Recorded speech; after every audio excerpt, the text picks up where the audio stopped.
Hallelujah. प्रभु का धन्यवाद, परमेश्वर की तारीफ हो। प्रभु महान और जीवित परमेश्वर है, प्रभु कृपालु परमेश्वर है। प्रभु का धन्यवाद उसकी कृपा के लिए और उसकी दया के लिए। आइए प्रभु का धन्यवाद करेंगे, प्रभु की तारीफ करें। धन्यवाद पिता, हालेलुया। राजाओं के राजा, प्रभुओं के प्रभु, सर्वशक्तिमान परमेश्वर, आपका धन्यवाद। आज के शाम के लिए धन्यवाद करते हैं प्रभु। महान और जीवित परमेश्वर, आपका धन्यवाद। Hallelujah, hallelujah, hallelujah.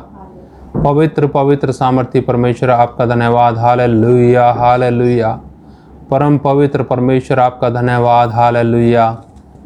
प्रभु, आपने सौभाग्य दिया आज की शाम अपने चरणों में बैठने का। प्रभु धन्यवाद पिता, आपके चरणों में बैठने के लिए।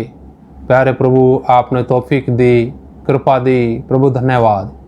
प्रभु जी, प्यारे परमेश्वर, हम सब के हृदयों को आप जानते हैं, हम सब के विचारों को भी जानते हैं प्रभु। प्रभु, बहुत सी बातें हैं जीवनों के अंदर जो आपको पसंद नहीं है पिता। जितने भाई बहन वचन सुनते हैं प्रभु, जितने लोग वचन सुनते हैं प्रभु, प्रत्येक के जीवन के अंदर वही बातें पाई जाएं जो आपको पसंद है पिता। प्रभु जी, जीवन की कमी कमजोरियों के ऊपर जय पाने के लिए स्वर्गीय सामर्थ्य दीजिए पिता।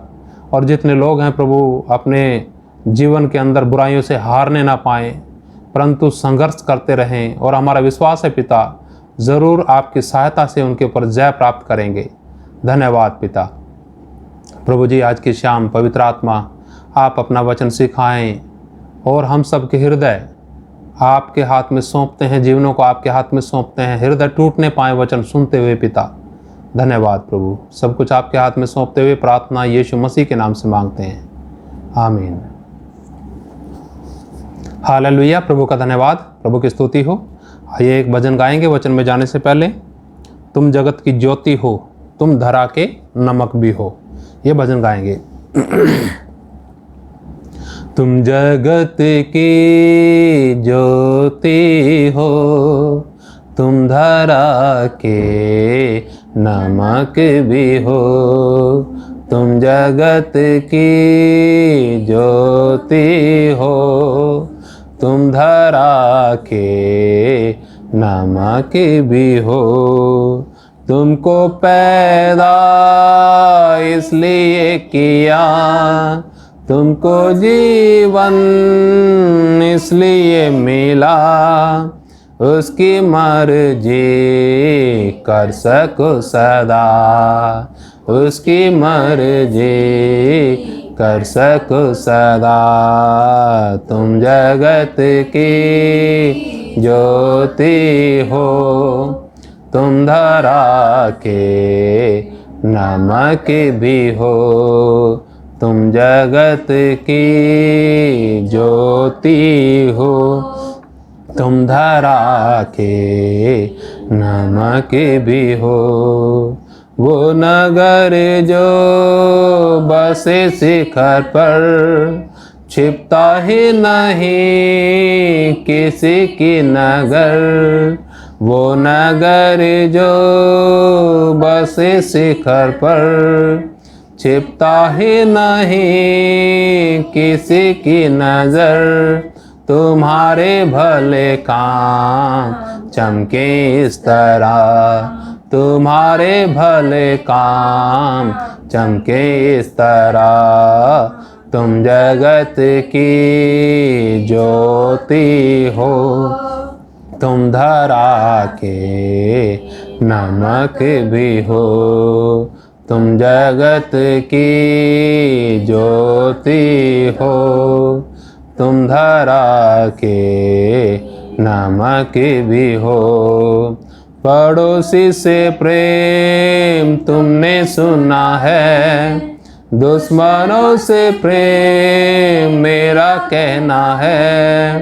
पड़ोसी से प्रेम तुमने सुना है, दुश्मनों से प्रेम मेरा कहना है। तभी तुम संतान परमेश्वर समान, तभी तुम संतान परमेश्वर समान। तुम जगत की ज्योति हो, तुम धरा के नमक भी हो। तुम जगत की ज्योति हो, तुम धरा के नमक भी हो। हालेलुया, प्रभु का धन्यवाद, प्रभु की स्तुति हो। प्रियो, परमेश्वर ने हमें अंधकार में से निकाला है और ज्योति बनाया जगत के लिए। आइए हम प्रभु के वचन में चलेंगे। आज हमारा जो विषय है वो है उद्धार पाने का पहला कदम, यानी हम कह सकते हैं परमेश्वर ने जो गिफ्ट दिया ना उद्धार, उसको रिसीव करने के लिए पहला कदम क्या है, यानी उद्धार पाने का पहला कदम क्या है। जो परमेश्वर ने विश्वास के द्वारा उद्धार दिया है उसको कैसे कौन स्वीकार कर सकता है, पहला कदम क्या है उसको स्वीकार करने का, उसके विषय में हम देखेंगे। आइए प्रभु के वचन में चलते हैं। और चलने से पहले हम इस बात को जरूर जानें कि हर एक व्यक्ति जो अपनी गलतियों का एहसास करता है वो पश्चाताप कर सकता है, परंतु बिना गलतियों के एहसास किए हुए कोई भी व्यक्ति पश्चाताप नहीं कर सकता, वो एक दिखावा है। ठीक, आइए प्रभु के वचन में चलते हैं। हम देखेंगे एक उदाहरण प्रेरितों के काम में। ये है 24 अध्याय उसका 25 वचन, 24 अध्याय उसका 25 वचन। यहाँ पर हम देखते हैं वचन में,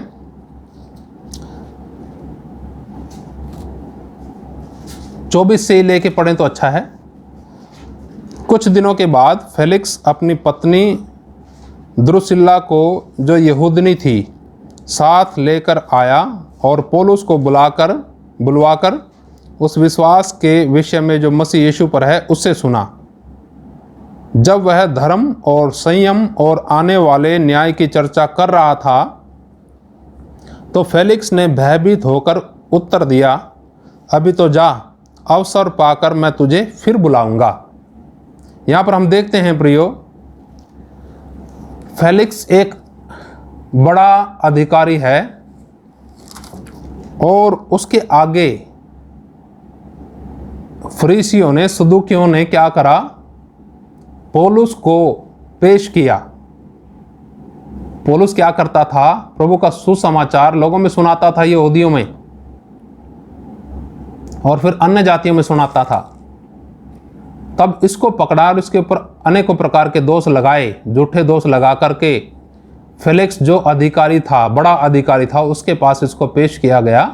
शॉर्ट में मैं बता रहा हूं, अगर आप इसको पढ़ना चाहेंगे पूरी घटना को, आप कुछ अध्याय और पढ़ने पड़ेंगे आपको, पीछे से बैक से 24, 23, 22 ऐसे पढ़िएगा कुछ अध्याय, तब आपको पूरी स्टोरी आपको मालूम पड़ेगी। अच्छा है अगर आप पढ़ेंगे तो।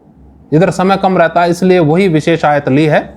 और इस विशेष आयत में हम देखते हैं इसके सामने जब इसको पेश किया गया तब उनको थोड़ा सा, जो लोग जिन लोगों ने पेश किया था पौलुस को इसके सामने, तब क्या हुआ, जब बातचीत होने लगी, 22 से पढ़ेंगे तो लिखा, फेलिक्स ने जो इस पंथ की बातें ठीक ठाक जानता था उन्हें यह कहकर टाल दिया। किनको? जो इसके सामने पेश हुए थे इसके विरोध में, पौलुस के विरोध में, यह कहकर टाल दिया, जब पलटन का सरदार लूसियास आएगा तो तुम्हारी बात का निर्णय करूंगा।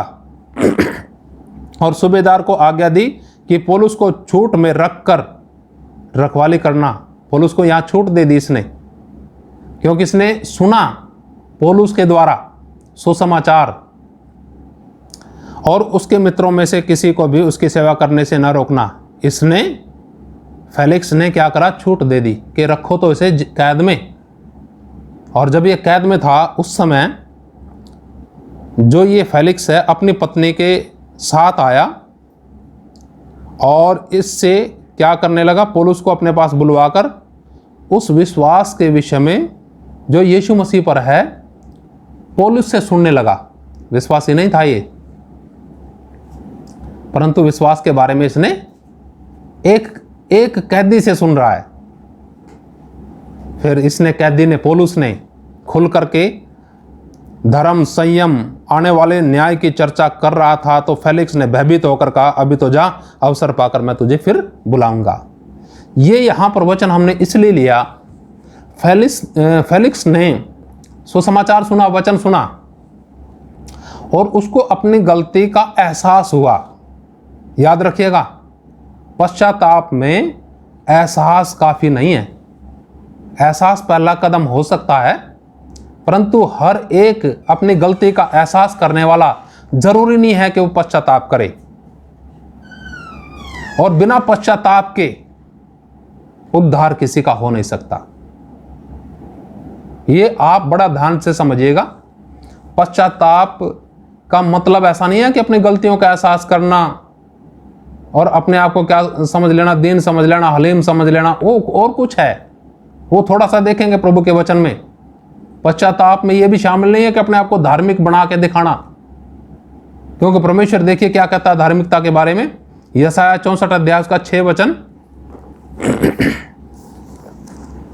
यशायाह 64 अध्याय का 6 वचन मैं पढ़ना चाहूंगा आप लोगों के लिए।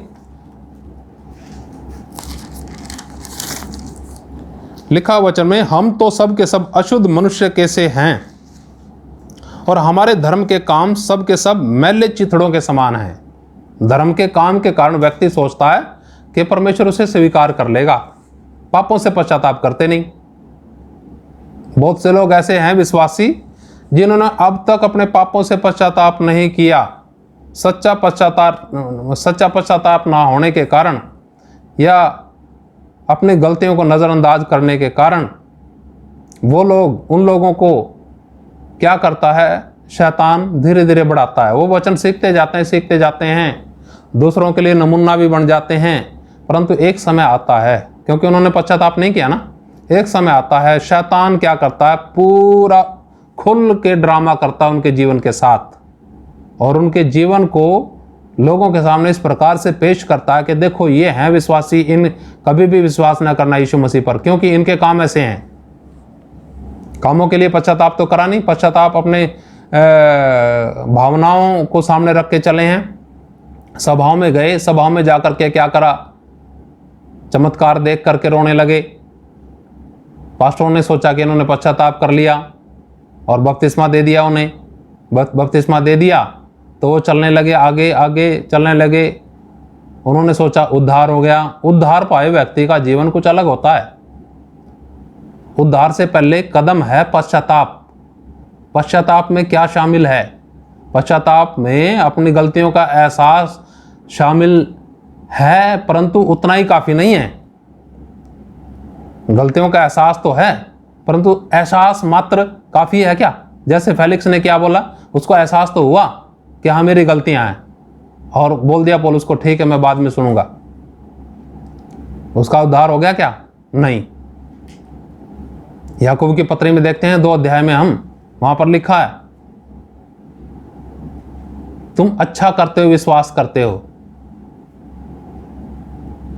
कि परमेश्वर एक ही है।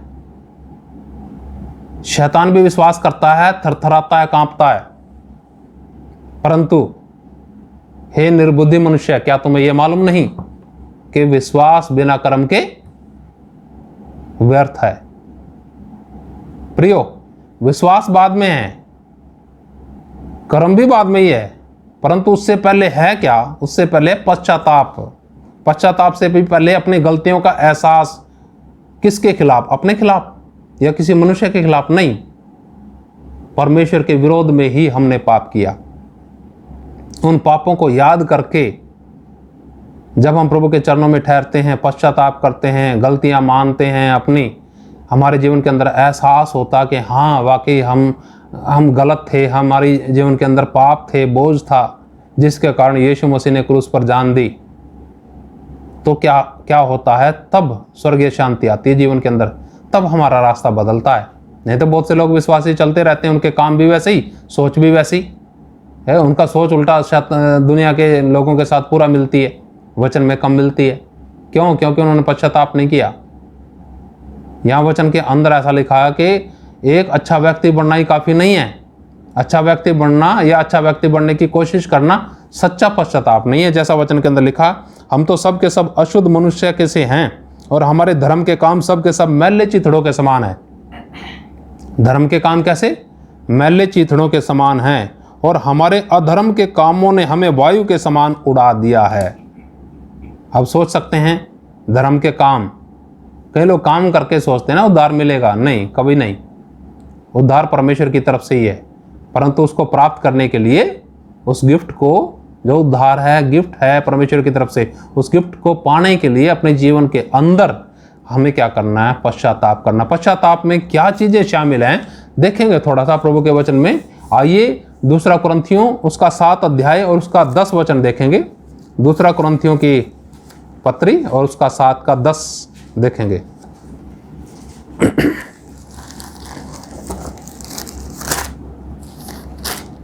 वचन में ऐसा लिखा है इधर,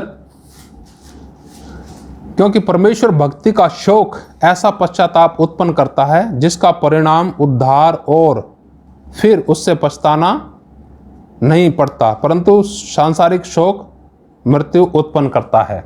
प्रभु का धन्यवाद इन वचनों के लिए। यहाँ पर जब हम पढ़ते हैं, यहाँ पर लिखा परमेश्वर भक्ति का शौक। परमेश्वर भक्ति का शौक का मतलब यह है कि हमने परमेश्वर के खिलाफ ही पाप किया। हम ऐसा नहीं सोचते कि हो बेचारा मारा गया यीशु मसीह हमारे लिए। बेचारा नहीं था वो, ऐसा ना सोचें, इमोशनल ना होएं। कई लोग इमोशनल हो जाते हैं जब हम सुसमाचार सुनाते हैं। कई बार लोग, शैतान क्या करता है, दिमागों को पूरा घुमाता है, कोशिश करता है कि जो सही वचन है ना अंदर ना चला जाए, सही वचन क्या अंदर ना चला जाए।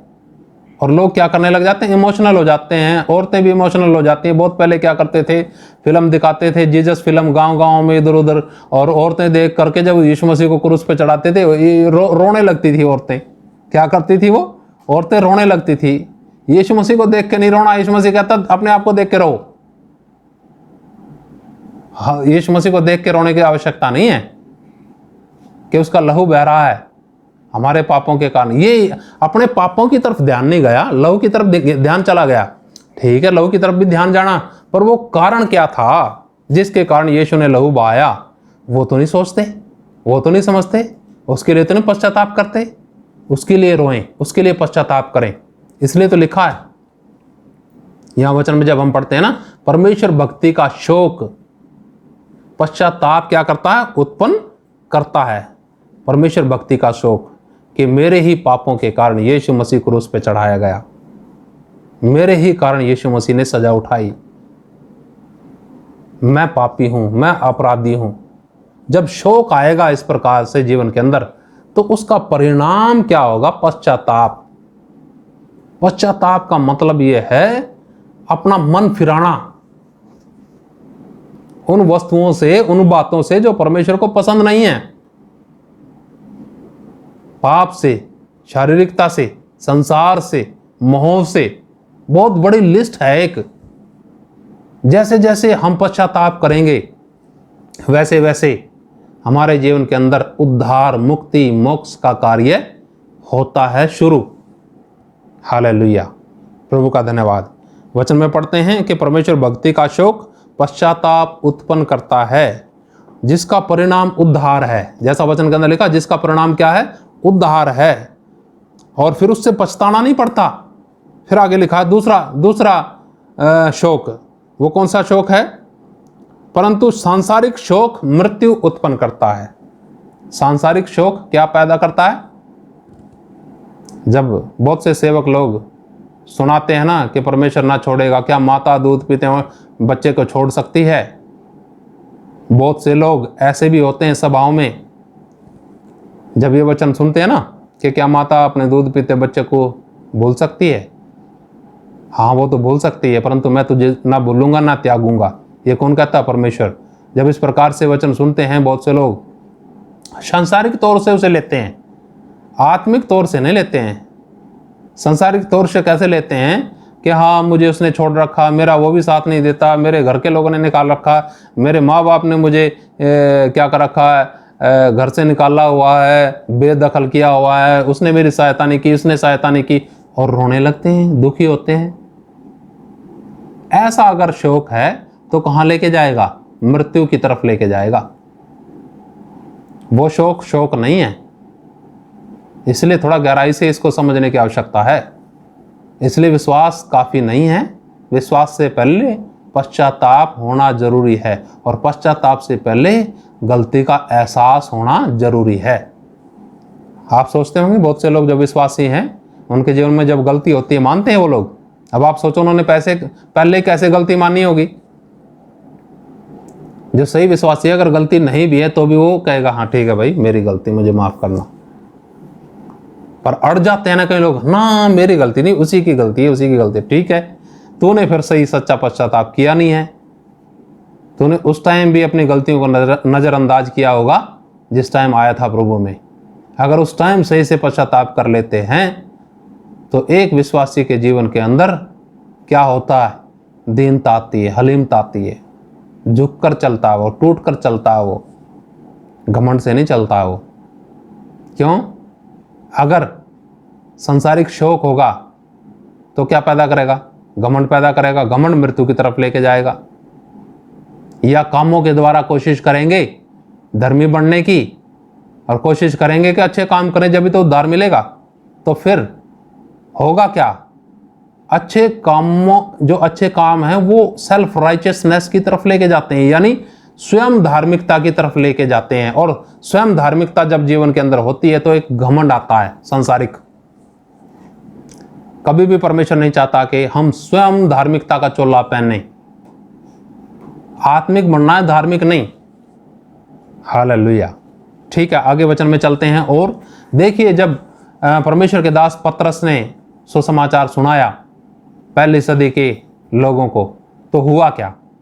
आपने कई बार पढ़ा होगा, फिर भी एक बार हम पढ़ना चाहेंगे। प्रेरितों के काम 2 अध्याय और उसका 36 से लेकर 38 तक।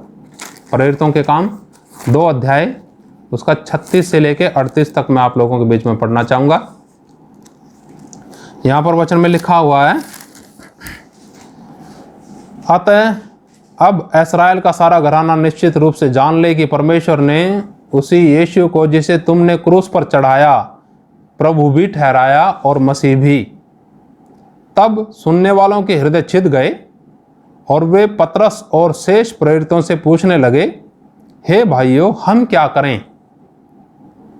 पतरस ने उनसे कहा, मन फिराओ और तुम में से हर एक अपने अपने पापों की क्षमा के लिए यीशु मसीह के नाम से बपतिस्मा ले, तो तुम पवित्र आत्मा का दान पाओगे, क्योंकि यह प्रतिज्ञा। ठीक है, हम 38 तक ही पढ़ना चाहेंगे, बस इतना ही, इतना काफी है। यहां पर हम 36 से लेकर 38 तक देखते हैं। इन वचनों के अंदर जब पतरस वहां पर खड़ा होकर के सुसमाचार सुनाता है, तब लोगों के हृदय छिद गए। क्या सुसमाचार सुनाया उसने? ये सुसमाचार नहीं सुनाया कि ठीक है मैं प्रार्थना करूंगा आप लोगों के लिए, जो बीमार हैं हाथ उठा लो और अभी ठीक हो जाओगे। जिसकी आंखें नहीं, मैं प्रार्थना करूंगा आंखें मिल जाएंगी, देखने लगेंगे, हैं जो लंगड़े हैं वो चलने लगेंगे। बहुत से लोग गीत गाते हैं ना आज, लंगड़े चलने लगे। कौन से लंगड़े चलने लगे? अंधे देखने लगे। कौन से अंधे देखने लगे? समझ में आया परमेश्वर किसको तवज्जो ज्यादा देता है? काना रह करके भी स्वर्ग के राज में प्रवेश करना भली बात है, इसकी बजाय कि दोनों आंखें रखते हुए नरक में जाए। हालेलुया, प्रभु का धन्यवाद। तो प्रियो, यहां पर प्रभु का दास जो पतरस है सुसमाचार सुनाता है। क्या सुनाया उसने? देखो कितना सख्त वचन बोला, साफ बोला 36 वचन में, अतः इस्राएल का घराना निश्चित रूप से जान ले कि परमेश्वर ने उसी यीशु को जिसे तुमने क्रूस पर चढ़ाया प्रभु भी ठहराया और मसीह भी ठहराया। हालेलुया। एकदम से उनके ऊपर यही कटाक्ष करता है जो भीड़ थी उधर, कि तुमने ही यीशु मसीह को कहां चढ़ाया? क्रूस पर। तुम्हारे ही कारण यीशु मसीह क्रूस पर चढ़ाया गया। अब सुनने वालों के हृदय छिद गए। शरीर नहीं छिदा, प्राण नहीं छिदा, हृदय छिद गए। आत्मा में वचन गया और वो बोल पड़े। लोग बोल पड़े। क्या बोल पड़े? हे भाइयों, हम क्या करें? हम क्या करें? जब असली कार्य होता है जीवन के अंदर, तब व्यक्ति जरूर कुछ ना कुछ आगे कदम उठाएगा, नहीं तो शांत रहेगा। तो यहां उनके आत्मा में कार्य हुआ वचन का, और कहने लगे हम क्या करें? पतरस ने उनसे कहा मन फिराओ। सबसे पहला काम क्या बताया? पतरस ने कहा मन फिराओ, और आगे लिखा है तुम में से हर एक अपने अपने पापों की क्षमा के लिए यीशु मसीह के नाम से बपतिस्मा ले, तो तुम पवित्र आत्मा का दान पाओगे। हालेलुया, प्रभु का धन्यवाद। प्रियो, सबसे पहले कार्य जो है मन फिराने का है। मन ना फिराने के कारण बहुत से बहनें भी क्या करेंगी? संसार के समान चलेंगी, जैसे वो पहनते हैं, जैसे सारा सिस्टम उन दूसरी औरतों का, इनका भी वैसा ही है। क्यों इनका सिस्टम ऐसा क्यों है? क्योंकि उन्होंने मन फिराए बिना ही बपतिस्मा ले लिया। मन फिराए बिना जिसने बपतिस्मा लिया, क्या उसका उद्धार होगा? सोचिए आप। नामधारी मसीह तो हो जाएगा वो, परंतु उद्धार उसका कतई नहीं हो सकता, क्योंकि उसने शरीर से मन नहीं फिराया, उसने संसार से मन नहीं फिराया, उसने पाप से मन नहीं फिराया, उसने पश्चाताप नहीं किया। पश्चाताप करना अति आवश्यक है। यहां पर उन लोगों ने क्या किया? उसी समय पतरस की बात सुन करके, सुसमाचार सुन करके मन फिराया, पश्चाताप किया, और क्या करा? विश्वास किया यीशु मसीह पर, और बपतिस्मा भी लिया उन्होंने, और वचन के अनुसार चलने लगे। जब वचन के अनुसार चलने लगे, तब वहां कार्य होता गया, बढ़ता गया। आज कार्य रुक जाता है ना, आप देखते हैं ना, बहुत से लोग आते हैं बड़ी तेजी के साथ, विश्वास करते हैं, बपतिस्मा लेते हैं, और घर में बैठे रहते हैं सालों साल। 2 ही बंदे 10 साल, घर में 2 ही बंदे हैं 10 साल हैं। कारण या तो जीवन में गड़बड़ी है, कोई पेड़ ऐसा लगाएगा जिसके ऊपर कोई भी फल ना आए, गड़बड़ी है ना कहीं, क्योंकि पश्चाताप नहीं किया ना अपने पापों से, अफसोस नहीं किया ना। अफसोस करना अति आवश्यक है अगर आप अपने जीवन के अंदर उद्धार का कार्य पूरा होते देखना चाहते हैं तो। प्रभु का धन्यवाद, परमेश्वर की स्तुति हो। एक और वचन पढ़ के समाप्ति की तरफ जाएंगे। यह है भजन संहिता 51 1 से 4 तक। भजन संहिता 51 और 1 से 4 तक हम पढ़ेंगे। यहां पर लिखा है प्रभु के वचन में, हे परमेश्वर, अपनी करुणा के अनुसार मुझ पर अनुग्रह कर। जिस व्यक्ति को अपने जीवन के अंदर अपनी कमियां, गलतियां एहसास हो जाता है कि हम पापी हैं, और वो आगे बढ़ना चाहता है, वो चाहता है कि वो उद्धार पाए, पापों से छुटकारा पाए, तो क्या करना? उसने ये कार्य करना है। यहां प्रभु का दास कहता है, हे परमेश्वर, अपनी करुणा के अनुसार मुझ पर अनुग्रह कर, अपनी बड़ी दया के अनुसार मेरे पापों को मिटा दे, मुझे भली भांति धोकर मेरा अधर्म दूर कर, और मेरा पाप छुड़ाकर मुझे शुद्ध कर। मैं तो अपने अपराधों को जानता हूं, और मेरा पाप निरंतर मेरी दृष्टि में रहता है। मैंने केवल तेरे ही विरुद्ध पाप किया, और जो तेरी दृष्टि में बुरा है वही किया है, ताकि तू बोलने में धर्मी और न्याय करने में निष्कलंक ठहरे। हालेलुया, प्रभु का धन्यवाद इन वचनों के लिए। इसको मैं ज़्यादा अभी समझाने की कोशिश नहीं करूँगा, परंतु एक उस व्यक्ति के अंदर की ये हालात है जिस व्यक्ति को ये एहसास होता है कि वो पापी है। इतना ही काफ़ी नहीं है प्रियो, अंदर जब एहसास होता है तो हमने परमेश्वर के सामने जो अंदर की बात है उड़ेल देना है। दाऊद कहता, जब तक मैं चुप रहा है तो मेरी हड्डियां ऐसा महसूस होने लगा कि जैसे पिघल रही हैं, परंतु जब मैंने अपना अपराध मान लिया और प्रगट कर दिया, तब तूने क्या किया? मेरा अपराध क्षमा कर दिया, मेरा धर्म धो दिया। प्रभु का धन्यवाद, हालेलुया, धन्यवाद। प्रभु का धन्यवाद करते हैं इन वचनों के लिए। आप इन वचनों के ऊपर मनन करिए और जांचिए, क्या आपने सच्चा पश्चाताप किया है? सच्चा पश्चाताप का मतलब यही है अपनी गलतियों का एहसास करना, उनके लिए परमेश्वर के सामने गिड़गिड़ाना, रोना और उनको छोड़ना। हालेलुया, प्रभु का धन्यवाद। जो इस प्रकार से समर्पित होकर के चलते हैं उनके जीवन में परमेश्वर की सामर्थ्य भी होती है, स्वर्ग की सामर्थ्य भी उनके साथ रहती है, और परमेश्वर उनको अपना अच्छा बर्तन करके तैयार करता है ताकि भविष्य में अपने लिए इस्तेमाल करें। प्रभु का धन्यवाद, परमेश्वर की स्तुति हो। आइए प्रियो, हम प्रार्थना करेंगे, प्रभु के हाथों में अपने जीवनों को समर्पित करें। धन्यवाद पिता, आज की शाम के लिए धन्यवाद करते हैं, इन वचनों के लिए धन्यवाद करते हैं प्रभु। प्यारे परमेश्वर, जो लोग वचन सुनते हैं प्रभु, अपने अपने पश्चाताप को जांचने पाएँ, देखने पाएँ हमारे जीवन के अंदर पश्चाताप हुआ है कि नहीं, अफसोस किया है कि नहीं उन पापों के लिए जो आपके विरुद्ध किए, उन बातों उन गलतियों को अपने जीवन में संजोए तो नहीं हैं जिन्हें आप पसंद नहीं करते। पिता, एक एक बातों को हर एक भाई बहन एहसास करे और उनके ऊपर जय प्राप्त करने के लिए आपसे विनती करे, आपसे शक्ति सामर्थ्य प्राप्त करके उनके ऊपर जय प्राप्त करने पाए। पिता, आपके उद्धार का कार्य हर एक को मिलने पाए। पिता धन्यवाद प्रभु, सब कुछ आपके हाथ में सौंपते हैं। धन्यवाद के साथ प्रार्थना यीशु मसीह के नाम से मांगते हैं, आमीन। हालेलुया। प्रभु का धन्यवाद। कल फिर मिलेंगे। परमेश्वर आप सबको आशीष दे। जय मसीह की। मारनाथा।